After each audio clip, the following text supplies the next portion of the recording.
Screen पे एक video देख रहे हैं और कुछ तस्वीरें देख रहे हैं। यूरोपीय यूनियन की चीफ अचानक से पाकिस्तान क्यों पहुंची है और पाकिस्तान पहुंचने को लेकर इतनी ज्यादा चर्चा क्यों हो रही है? आखिरकार रूस ने ऐसा क्या किया है कि यूरोप पाकिस्तान की तरफ दौड़ा है और इसका असर भारत पर क्या पड़ेगा? क्यों दौड़ना पड़ा यूरोप को पाकिस्तान की तरफ? जियोपॉलिटिक्स में बहुत कुछ चल रहा है, हमेशा की तरह जानने को मिलेगा बहुत कुछ। आइए जानते हैं इन खबरों को विस्तार से। इधर ना अचानक से यूरोपीय यूनियन की चीफ को पाकिस्तान में देखकर लोगों के मन में सवाल होने लगा। यूरोपीय यूनियन तो भारत से फ्री ट्रेड एग्रीमेंट साइन कर चुका है, तो फिर आखिरकार यहाँ पाकिस्तान पहुँचने का क्या कारण है? और सिर्फ ये पाकिस्तान नहीं पहुँचे, बल्कि पाकिस्तान में पहुँचकर इन्होंने कुछ बयान भी दिए हैं और वो बयान बहुत ज्यादा मायने करते हैं। कई सारी इंटरनेशनल मीडिया अगर आप देखेंगे ना, तो कई बार बातों को कुछ इस तरीके से पेश करती है जो आधी अधूरी होती है और सच्चाई से थोड़ा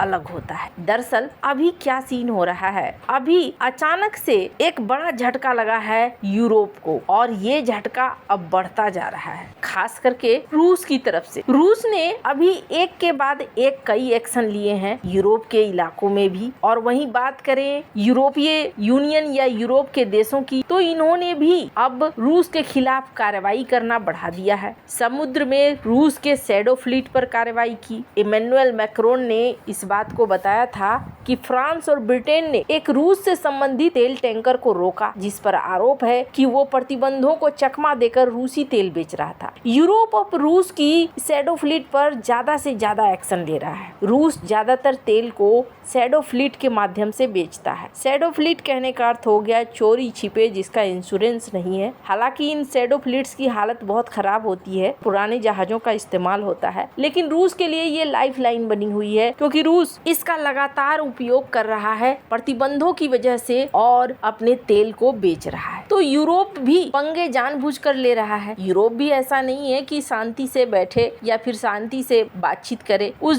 दिशा में नहीं जा रहा है। यूरोप को एक डर लग रहा है। यूरोप को डर ये लग रहा है कि रूस उनके ऊपर हमला कर देगा, इसलिए यूरोपीय देश अपने डिफेंस बजट को भी बहुत तेजी से बढ़ा रहे हैं। रूस का आरोप है कि यूरोपीय यूनियन और नाटो रूस के खिलाफ बड़े सैन्य टकराव की तैयारी कर रहे हैं। दूसरी तरफ यूरोपीय देशों का कहना है कि रूस की आक्रामक नीति की वजह से हम अपनी सुरक्षा को मजबूत कर रहे हैं। इस बीच जो बाल्टिक स्टेट्स हैं, जैसे एस्टोनिया, लातविया, लिथुआनिया, इनके आसपास ड्रोन घटना और रूस के बयानों से तनाव और बढ़ना शुरू हो गया है। यूरोपीय नेताओं ने रूस की धमकियों की आलोचना की है कि आप धमकी क्यों दे रहे हैं, आप हमारे ऊपर एक्शन लेने की बात क्यों कह रहे हैं। अब वहीं बात करें यूरोप के गैस और तेल पर निर्भरता की, तो रूस के ऊपर से ये निर्भरता को कम कर रहे हैं। यूक्रेन को लगातार हथियार, air defence system, drone technology, ये सब कुछ दिया जा रहा है। रूस और यूरोप के रिश्ते अब कोल्ड वॉर के बाद सबसे खराब दौर में हैं। दोनों पक्ष सीधे युद्ध नहीं चाहते हैं, क्योंकि नाटो और रूस दोनों परमाणु शक्तियां हैं, लेकिन आर्थिक युद्ध, एनर्जी का युद्ध, साइबर और ड्रोन संघर्ष, सैन्य तैयारी, यूक्रेन युद्ध, इन सब के कारण एक लंबा नया कोल्ड वॉर जैसा माहौल बन रहा है। ये चीज तो साफ दिख रही है। रूस यूरोप में ये जो टेंशन है, ये टेंशन अब इस लेवल तक का हो गया है। आगे कहा जा रहा है कि 2-3 सालों में या तो यूरोप बहुत बड़े पैमाने पर अपने आप को मजबूत कर लेगा, वहीं दूसरी तरफ यूरोप से रूस अलग होकर, यानी जो व्यापारिक रिश्ते हैं वो अलग होकर भारत की तरफ बढ़ जाएंगे। ये ज्यादातर होगा। पर इन सब के बीच में एक और चीज देखने को मिल रही है। ये तो रहे रूस के हालात, लेकिन अचानक से पाकिस्तान पहुंची कजा क्लास और पाकिस्तान पहुंचकर इन्होंने कुछ स्पीच भी दिए। पहला तो इन्होंने पाकिस्तान को बधाइयां दी कि आपने अमेरिका और ईरान मामले में एक बड़ा युद्ध होने से रोका और इसको लेकर बातचीत बढ़ाई। ये सराहनीय कदम है। स्क्रीन पर आप इस वीडियो को सुन सकते हैं। Thank you, dear Deputy Prime Minister dear Ishak. I'm really glad to be here in Islamabad today. Even if it is for a brief visit, it comes at an important moment. Since we last met in November, the world and this region have experienced profound changes. Pakistan is a major regional power and an important partner for the European Union. Today, in our strategic dialogue, we reaffirmed our shared commitment to strengthening EU-Pakistan ties even further. On trade in particular, there is already a strong momentum.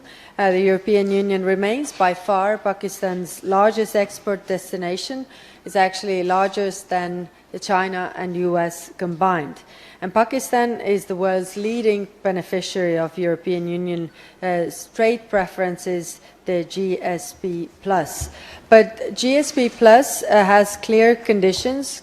वहीं दूसरी तरफ ये भी बात हुई जिसमें इन्होंने कहा कि पाकिस्तान को अंतर्राष्ट्रीय नियमों के अनुसार अपनी सुरक्षा करने का हक है। अब अगर आप इसे देखें तो सुनकर एक बार में अजीब लग रहा है। यूरोपीय यूनियन तो भारत के साथ डील फाइनल कर रहा है, फिर ये पाकिस्तान की तरफ झुकाव क्यों? स्क्रीन पर इन ट्वीट्स को देख सकते हैं जिसको शेयर किया गया। दरअसल ये मामला पाकिस्तान और अफगानिस्तान के बीच की लड़ाई के लिए है। ये बयान विवादित बयान है क्योंकि इस बयान में अफगानिस्तान के खिलाफ पाकिस्तान का पक्ष लिया। तालिबान और पाकिस्तान में तनाव चल रहा है और कजाकलास का कहना है कि पाकिस्तान को अंतर्राष्ट्रीय कानून के अनुसार अपनी लोगों की रक्षा करने का अधिकार है। साथ ही उन्होंने इस बात पर भी जोर दे दिया कि क्षेत्रीय संघर्षों को सुलझाने के लिए बातचीत माध्यम होना चाहिए। यूरोपीय यूनियन पाकिस्तान की ये बातचीत हो रही थी और कहा कि तालिबान और पाकिस्तान तनाव के गंभीर परिणाम हो सकते हैं। इससे में क्षेत्र में और अधिक अस्थिरता फैल सकती है। अंतर्राष्ट्रीय कानून के तहत पाकिस्तान को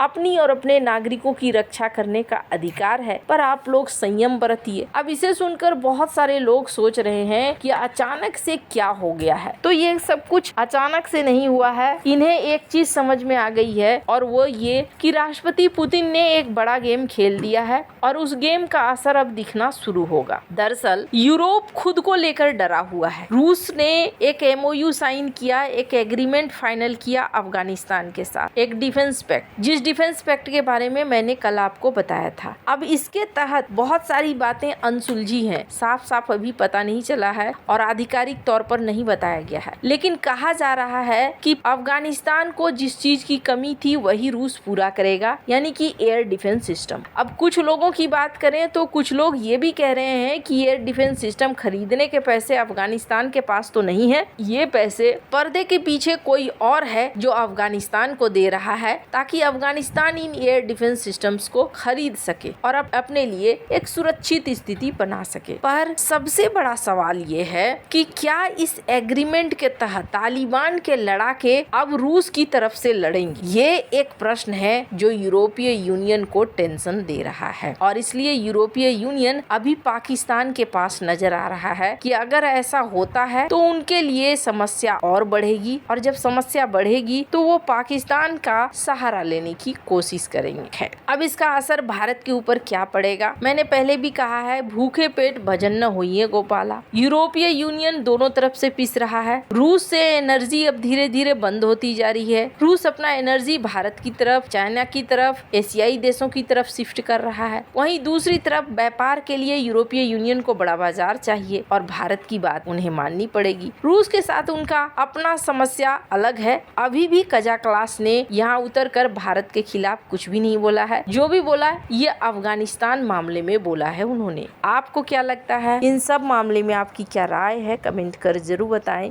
जल्द मिलते हैं अगले वीडियो में नई खबर के साथ।